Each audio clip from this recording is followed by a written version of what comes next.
to welcome them to the House of Parliament. That's the end of questions and statements. Next order.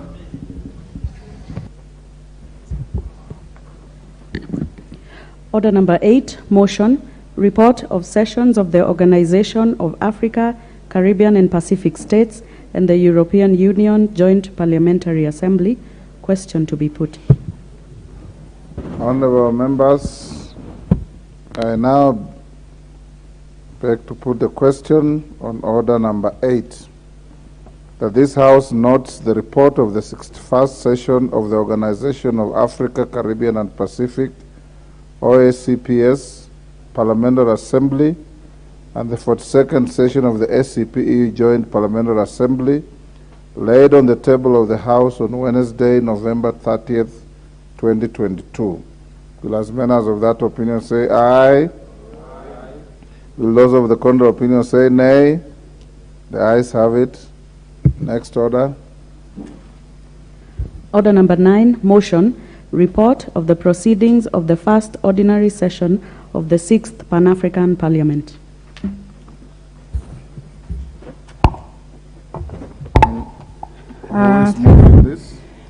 Thank you, Honorable Speaker. Honorable Speaker. Honorable Mukami, before you move the motion like I directed, you'll move your motion. It will be debated depending on which comes first. If it is concluded before 5:30, then we will go straight to the motion of the member for Mosop.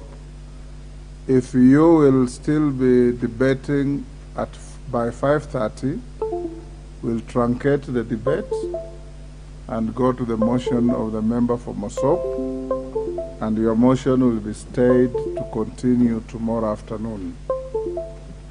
You may proceed to move your motion. Thank you, Honorable Speaker. Honorable Speaker, I beg to move the motion, report of the proceedings of the first ordinary session of the 6th Pan-African Parliament.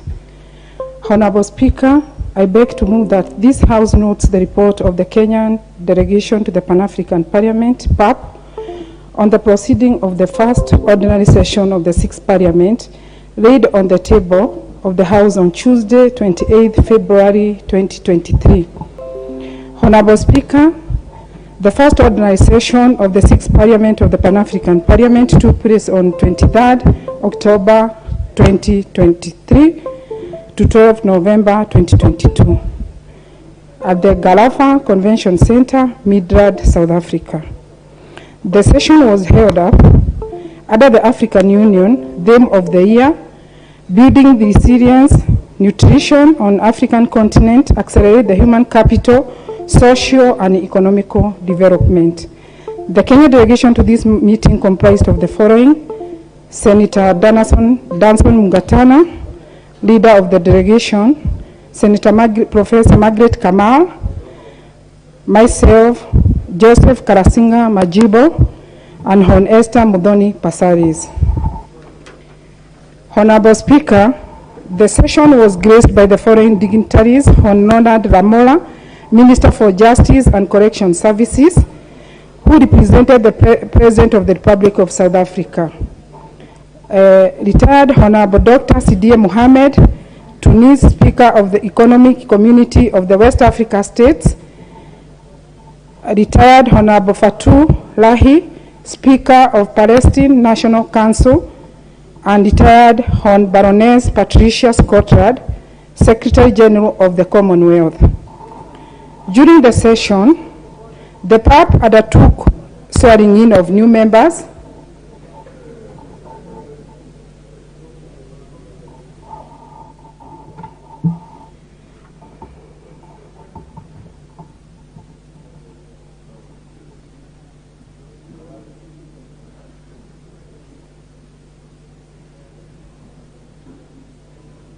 Yes, what's the point of order, Honorable?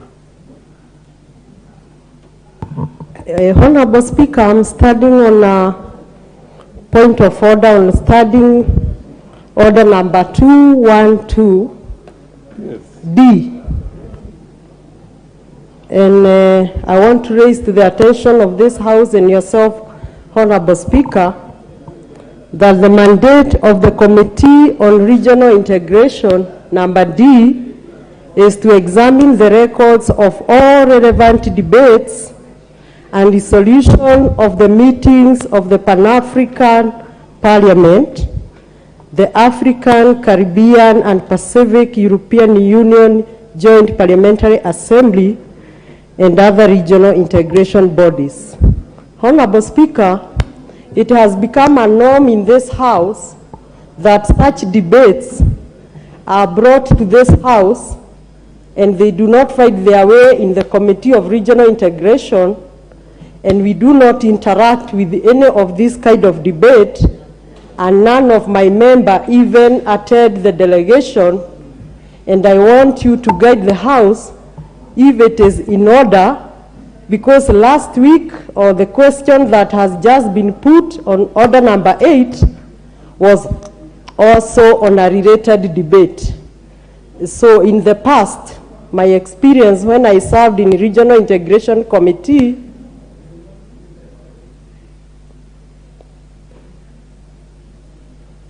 Honorable Speaker, in 11th Parliament, when I served in Regional Integration Committee, these debates and these kind of records always came to our committee. We debated, and so members were able to debate fruitfully here in the House. Thank you, Honorable Speaker.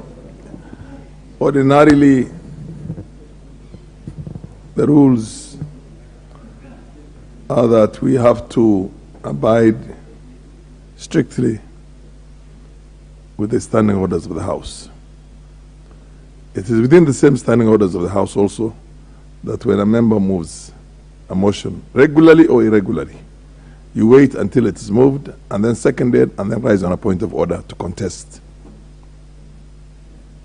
So you will finish moving, it gets seconded, and the Honorable Chair of the regional body is going to rise and contest that.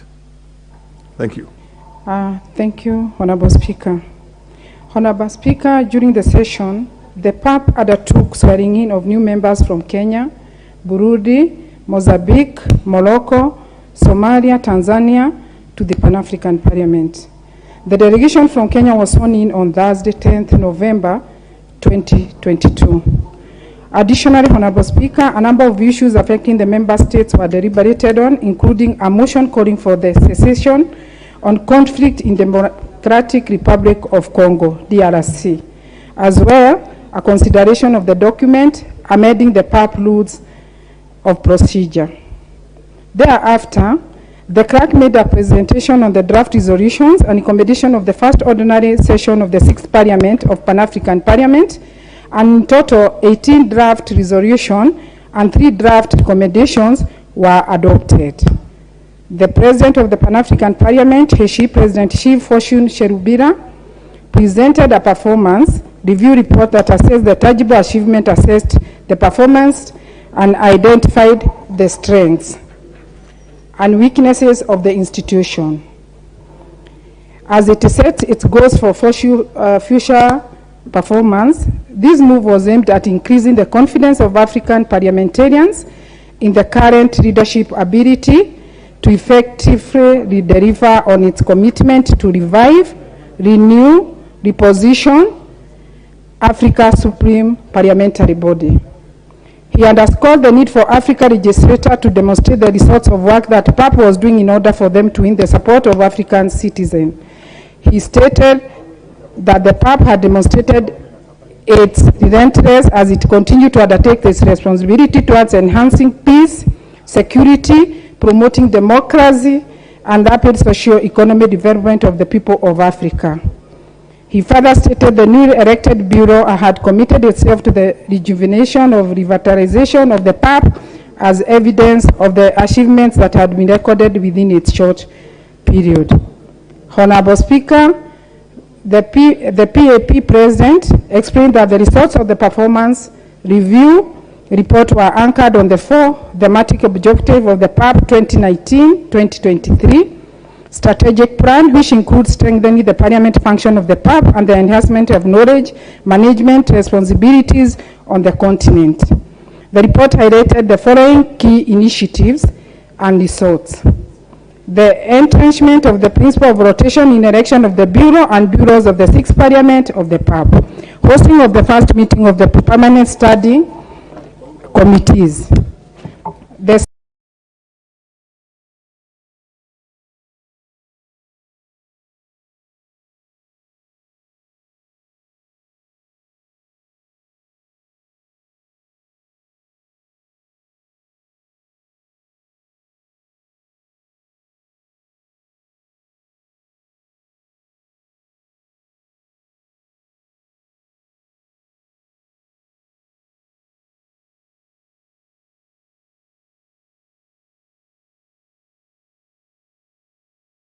submission centered on ratification of the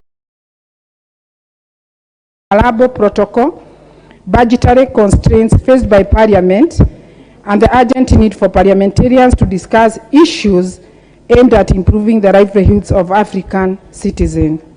In conclusion, Honorable Speaker, the Pan-African Parliament adopted the following resolution on 4th November 2022. A draft resolution congratulating the Federal Republic of Ethiopia and Tigray People Liberation Front on the signing of peace agreement. Resolution on solidarity, support to the government and the people of Republic of Mozambique. Resolution of Pan-African Parliament support to the East African crude oil pipeline project. Resolution calling for the immediate lifting of unilateral economic sanctions imposed on Zimbabwe government by the United States, United Kingdom, and the European Unions. Resolution for ratification and implementation of additional protocol to the African Charter on Human People's Rights on the rights of women in Maputo Protocol. Resolution on roundtable on advancing democratic governance through implementation of African Charter on democracy, elections, governance, and enhanced citizen engagement. Resolution on labor migration. Resolution on Africa Continental Free Trade Area. Resolution on adoption of model on food nutrition in Africa. Resolution on model police law for Africa. Resolution on elimination of harmful practices related to the accusation of witchcraft and ritual attacks. Resolution on the promotion of ratification of the Protocol on Persons with Disability and the Protocol of Older Persons. Resolution on the formulation of a model law on labor migration in Africa, model law on gender parity in Africa, and model law on statelessness. Resolution on the promotion of Africa Union 10-year action plan to eradicate child labor, forced labor, human trafficking, and modern slavery 2020-2030. Resolution on development of model law on cooperatives in Africa. Resolution on the development of model registration on factoring in Africa. On behalf of my fellow members of Pan-African Parliament, representing the Parliament of Kenya, I beg to move that this House notes this report as presented. I thank you, Honorable Speaker. Honorable Speaker, I beg Honorable Majibo to support.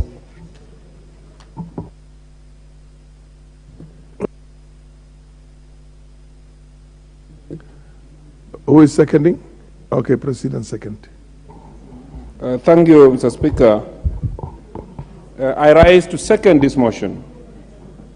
And I rise to second this motion, Mr. Speaker, based on the importance and duties of this Pan-African Parliament in the African Economic Community as so dedicated and adopted, Mr. Speaker, having brought forward to the rules and regulations of the procedure on how to make that treaty, Mr. Speaker, that established the AEC to the Pan-African Parliament and the rules of the procedure, Mr. Speaker. Mr. Speaker, also, I want also to come out clear that this Pan-African Parliament and its establishment, Mr. Speaker, it's actually to tackle the essential challenges that affect Africa.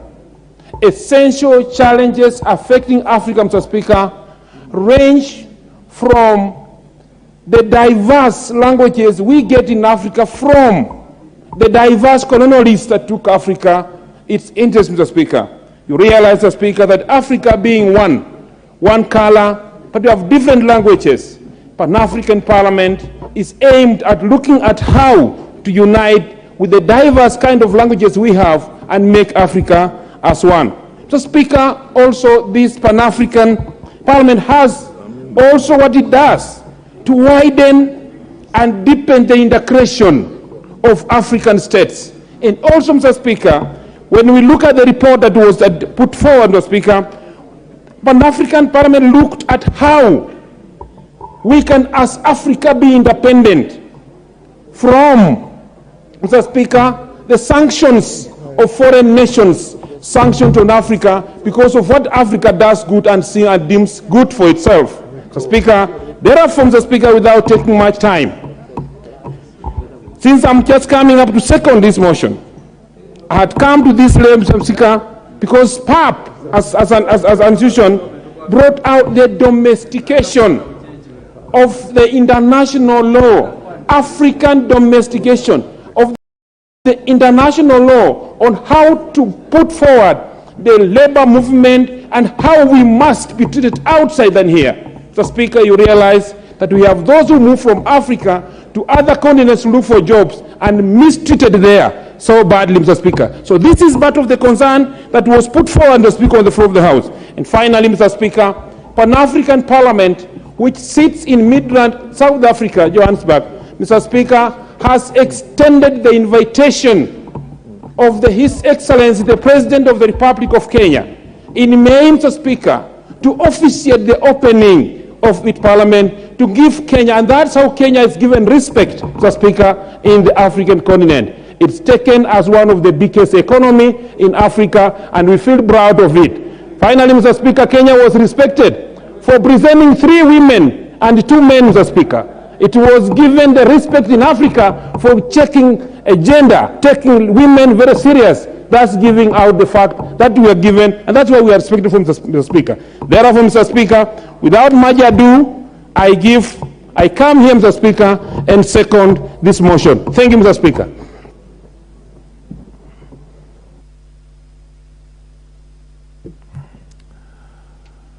Honorable members, before I propose the question, I would want to hear the Honorable Wenjuku Moria, the chair of the committee, Select Committee on Regional Integration. Thank you, Honorable Speaker. If you may recall, 2 weeks ago we had a similar debate in this House that you have just put the question.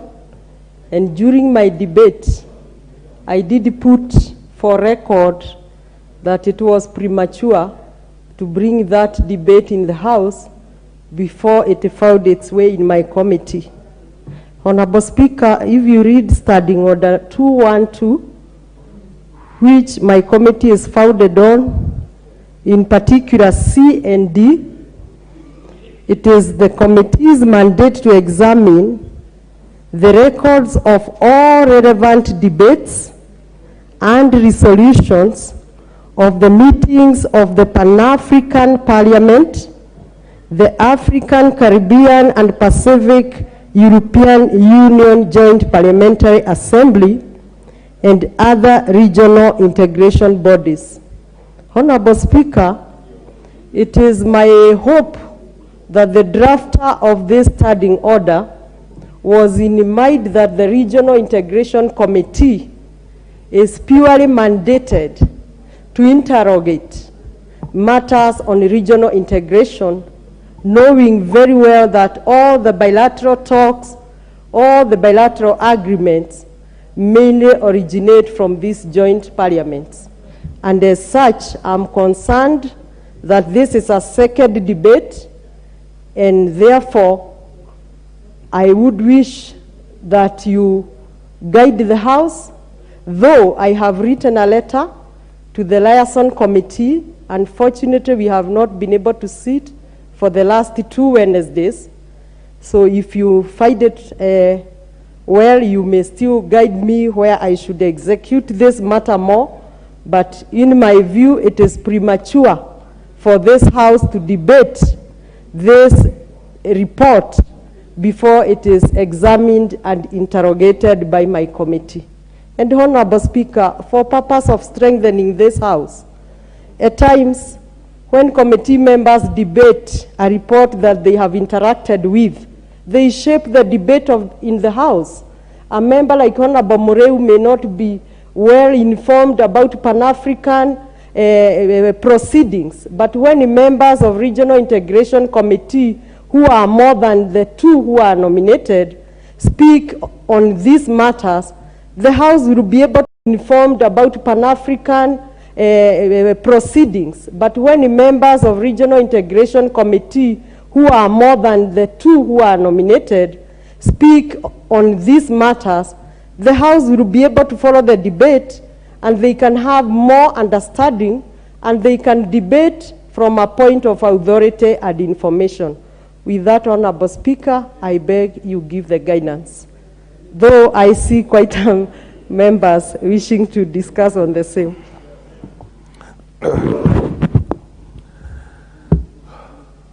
Honorable members,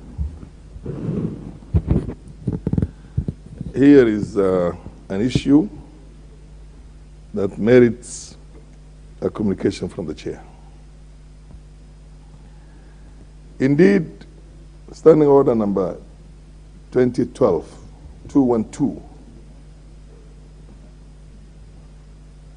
sub-article 2D, does indicate, read along with 1, there shall be a select committee to be designated as a committee of regional integration. The committee on regional integration shall, and I want you people as lawmakers to understand the difference between shall and may. Shall examine the records of all the relevant debates and resolutions of the meetings of the East African Legislative Assembly. B, that's B, examine bills introduced in the East African Legislative Assembly and acts of the East African Community. Examine the records of all relevant debates and resolutions of the meetings of the Pan-African Parliament, the African, Caribbean, and Pacific European Union Joint Parliamentary Assembly, and other regional integration bodies.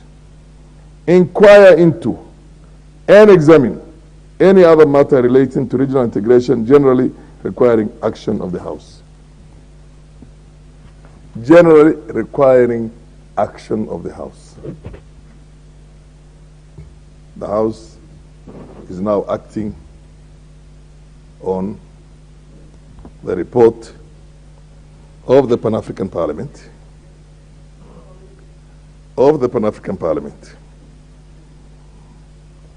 It is my considered opinion that these reports are supposed to be examined by that relevant committee on integration before it's brought to the floor of the House.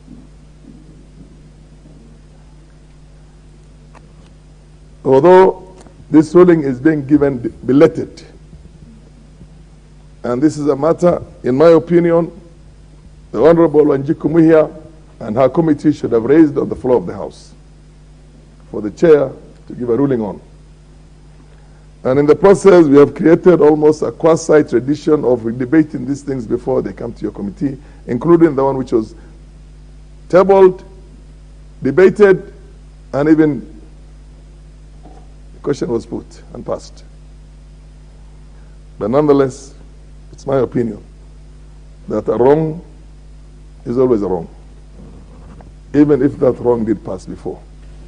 And under the circumstances, I'm saying that debate on this matter is going to be adjourned until such a time that this committee takes order. It's going to be adjourned, and I'm not going to propose the question, because the moment I propose the question, it becomes a substantive business of the House. And then this report is taken to that relevant committee on integration, then subsequently brought to the House for us to continue with the debate, for the question to be proposed and the matter to be debated. We have standing orders in this house and we have committees, and they're supposed to perform. And they're supposed to perform strictly in accordance with what they were intended for in the first place. Anytime committees go out there, parliamentary delegations go out there, before they bring the report into the floor of the House, it has to be examined by the relevant committee for it to come to the House enriched. So, next order. This report, this debate is adjourned until such time that the relevant committee is satisfied with it, and then the matter is brought again for us to conclude the debate. For the questions to be put on this bill. Thank you. Next order.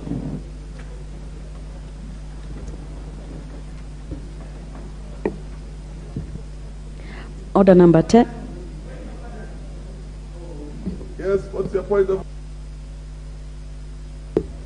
Honorable Millie Odhiambo, MP.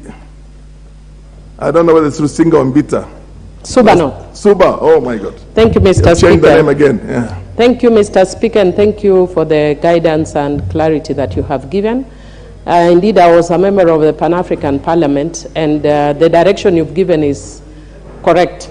What I'm wondering is, given that it's already been moved and seconded, if the committee is going to examine it, at what point is it coming back? Is it a continuation, or the committee will bring it afresh?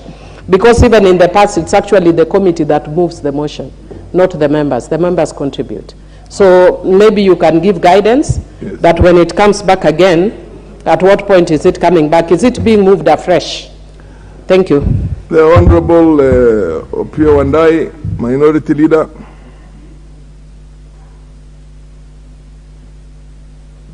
Mr. Speaker, whereas I agree with your ruling, largely, to a large extent, because we must also establish order and procedures that can stand the test of time.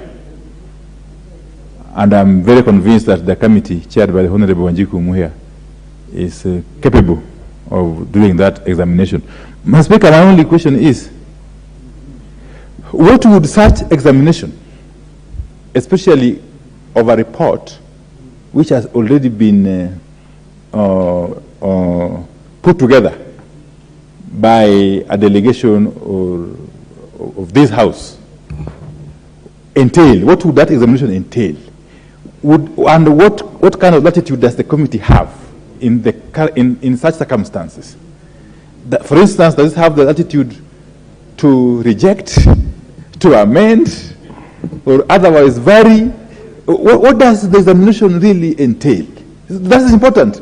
Otherwise, you shall be giving the committee a carte blanche that they may be unable to see what to do with. Thank you, Mr. Speaker. The Honorable Piondai. The standing orders were framed. And in this country, when it comes to laws, standing orders, traditions, let's always go back to the intent, the spirit, and the object of the framers of that. When in their own wisdom, or in our own wisdom, we were creating these standing orders, we not only said examine the records of all the relevant debates, examine. We went again and said inquire into and examine any other matter relating. The presumption is that this Committee on Regional Integration will have to go through all these reports before they come to the floor of the House. Enrich it, debate it within themselves, and only then shall it become a substantive part of this, or rather business of this House, for the House to debate from an informed position when the committee created for that purpose has put in its own inputs into it. That, I think, is the object of putting this into our standing orders. And it's very clear. It says the committee will enhance the role of the involvement of the House. Enhance the role of the involvement of the House. It is not left entirely to the delegations that went out there. And I want to agree pretty much with what Millie has said. In the intensification and the development of the integration process, it has to, this committee has that among other objects. So the examination is there, the inquiry is there, the enhancement is there. This committee has been given that role to look into these reports before they come into the floor of the House, for it to become a substantive part of this, and for them also to, in addition to it, contribute. Mila Diambo says that during her time, that actually the committee used to move this. I stand to be guided on that, because when I was here last time, which is 10 years ago, this was not the standing orders that we're using. We're using different standing orders. But it's my opinion in this case, both from a legal standpoint, from a practice also, that the committee is not supposed to do all the examinations, the inquiry, and the enhancement of the rest of it, of the report, just for nothing, for the heck of it. That committee must play its role in this House. And I direct, order, honorable members, order.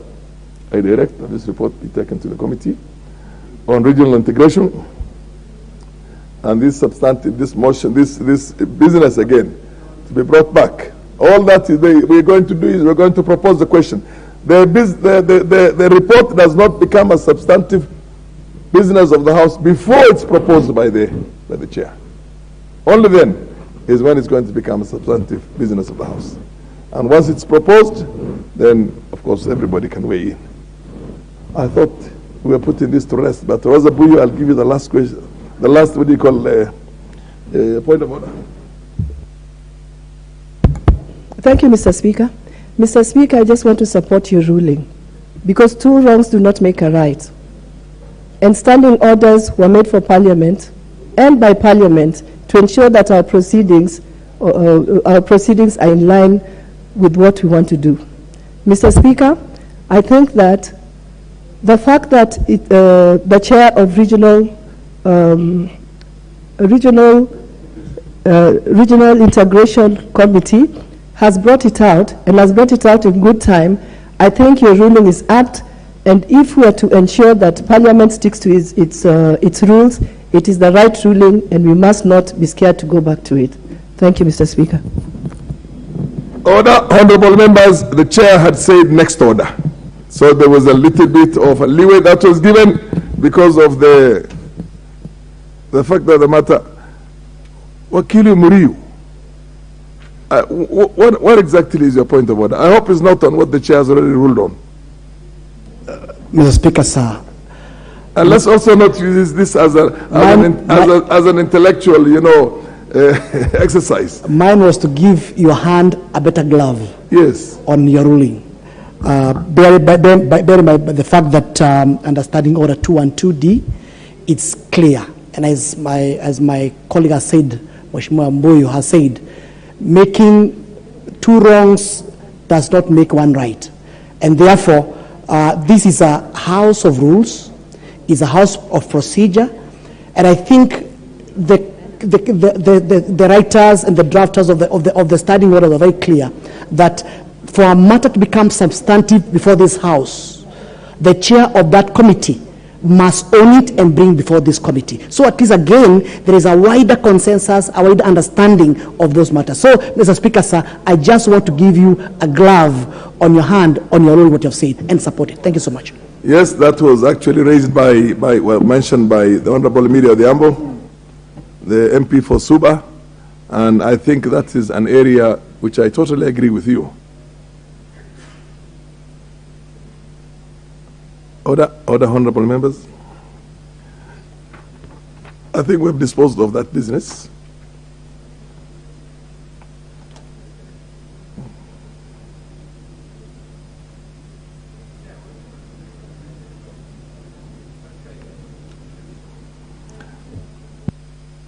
If you stand guided, then what more guidance do you want? You've already been guided. Okay, go ahead. Kalasinga. Thank you very much, Mr. Speaker. And Mr. Speaker, I want to thank your ruling. It is a ruling that opens eyes to a lot of things that we need to be following as procedure of the House. And Mr. Speaker, also, also we stand advised when the house that we work for, this very honorable house, prepares an order paper and puts an item, it becomes the property of this house, only to be told later this is not supposed to be. Mr. Speaker, this club advised us from the beginning. Even this is not have reached this point. Mr. Speaker, and Pan-African Parliament, you know it, is an independent parliament. Thank you, Mr. Speaker, we stand guided, and that should be informed. Thank you. Procedurally, even the order paper wouldn't have been prepared to put this question, I mean this statement here, Mr. Speaker. Thank you, Mr. Speaker. Not the honorable member.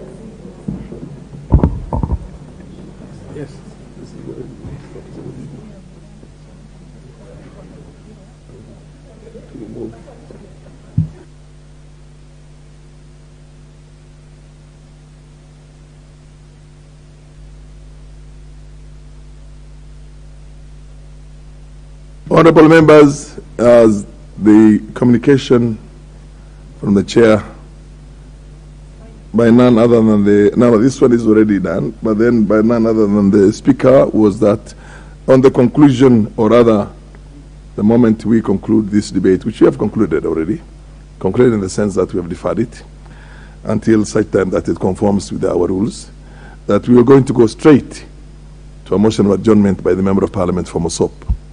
So now we're going to go on that motion of adjournment. I'll call upon the MP for Mosop to move that motion of adjournment. Thank you. Thank you, Mr. Speaker, for this opportunity. I wish to move the following motion on the adjournment of the House to discuss loss of property and close of business due to illegal demonstration. Honorable Speaker, pursuant to Standing Order number 33-1, I rise to seek leave to adjournment of the House in order to discuss a definite matter of urgent national importance regarding closure of business premises and destruction of properties during illegal demonstration in the country. Honorable Speaker, on Monday 20th March 2023, the country experienced demonstration in various parts including Nairobi, Mombasa, Kisumu, Nakuru, and Kitale, leading to widespread closure of business, destruction and properties and injuries to citizens. Honorable Speaker, there is great concern in many Kenyans that should this illegal demonstration continue on a weekly basis, as indicated by the organizers, we are likely to experience further losses of properties and even lives. The net effect of such closure of business and properties will have a negative effect on the already struggling economy, which the agitators are seeking to improve. In addition, Mr. Speaker, the kind of lawlessness being experienced in urban centers will lead to shifting of investors' interest in our country. The Constitution provides that for every right or freedom guaranteed, there is a corresponding obligation and responsibility. No one should engage in threats, lawlessness, violence, destruction of property, and obstruction of activities by others, or in any other verifying infringe in their rights and freedoms. And as such, Honorable Speaker, I want to make it very clear, because on August the 9th of 2022, this country, Mr. Speaker, had an election. And we had a president who was confirmed as the president of this republic. Mr. Speaker, the loser of the election decided to move to the Supreme Court, and in the Supreme Court it was affirmed that the winner for sure was the winner of the election. And as such, Mr. Speaker, the issue of calling for demonstration and this illegal demonstration throughout the country is causing a lot of anxiety, is causing a lot of destruction of properties unnecessarily, Mr. Speaker.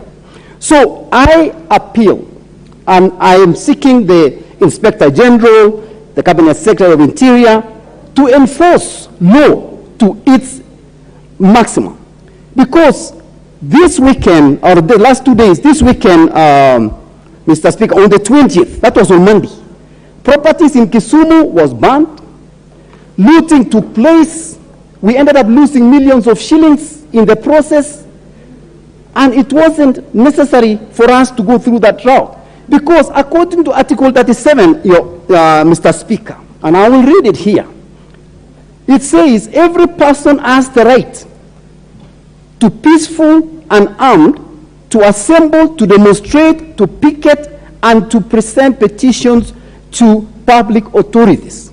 Your Honor, this particular article was infringed because it was not peaceful.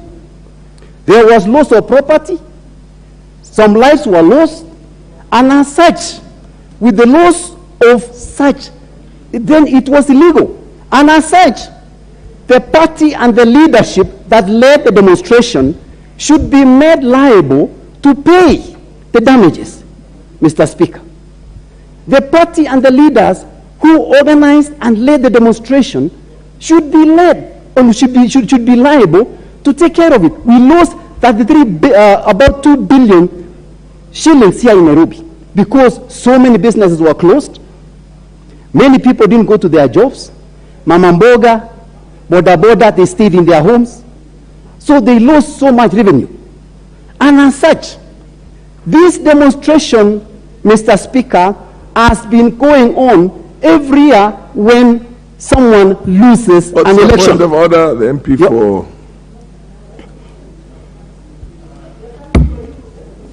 Order, order, there's a point of order. Yes.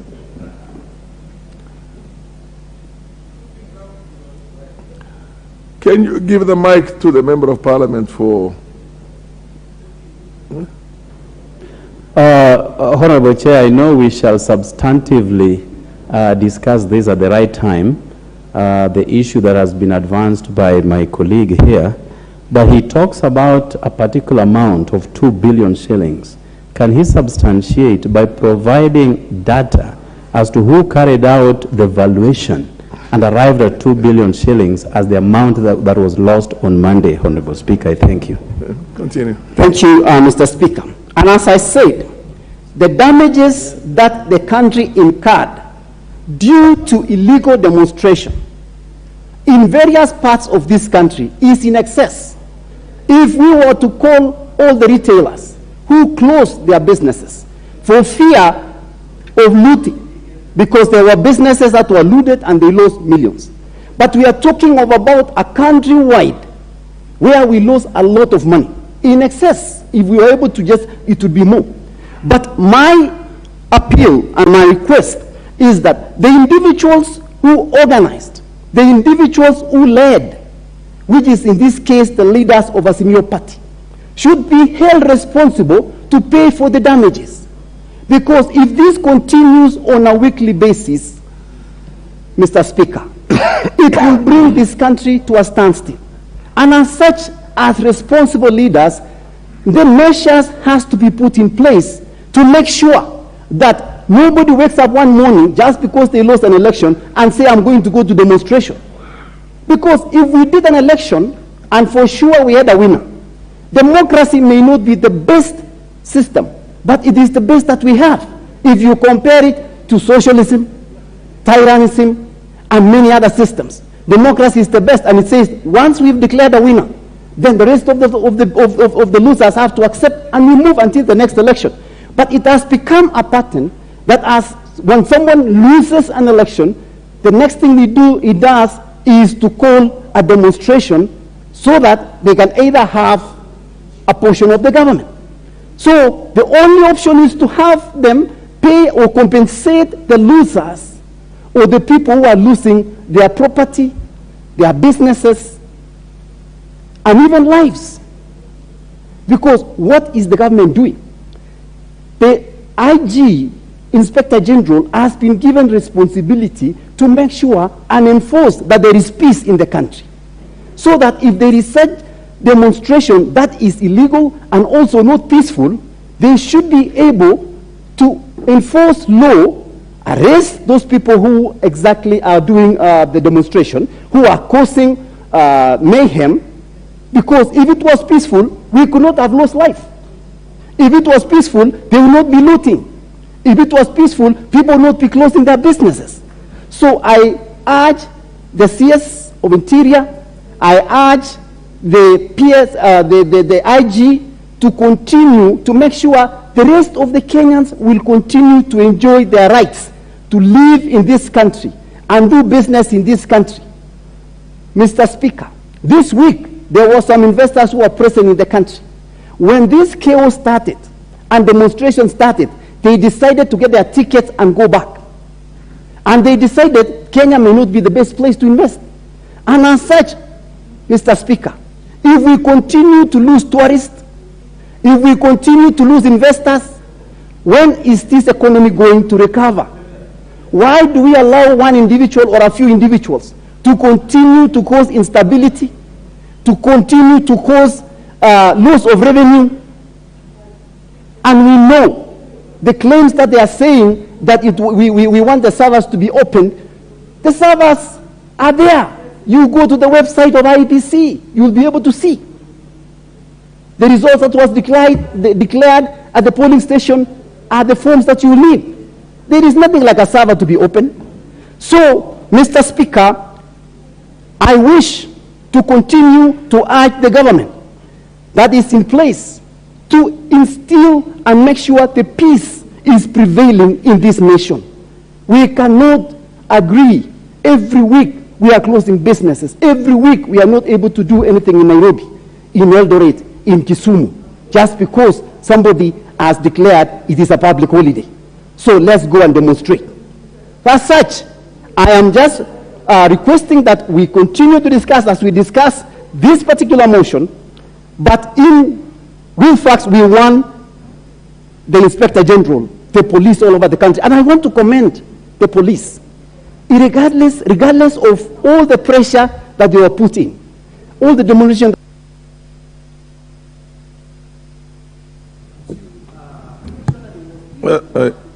Yeah. You have run out of time.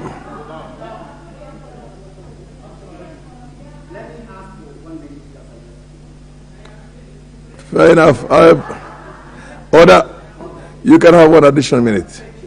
I was asking for addition, but Mr. Speaker, allow me to just thank you and end here. As we say, we need peace in this country. Let's demand that the organizers and the leaders of the demonstration to compensate those losses, and also all the businesses that lost their revenue to be compensated by the party and the leaders of the demonstration. Thank you, Mr. Speaker.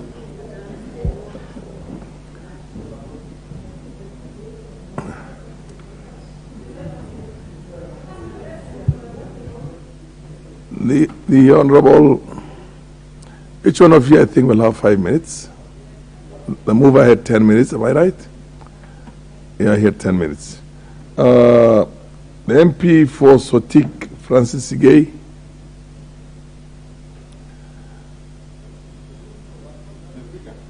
Ordinarily,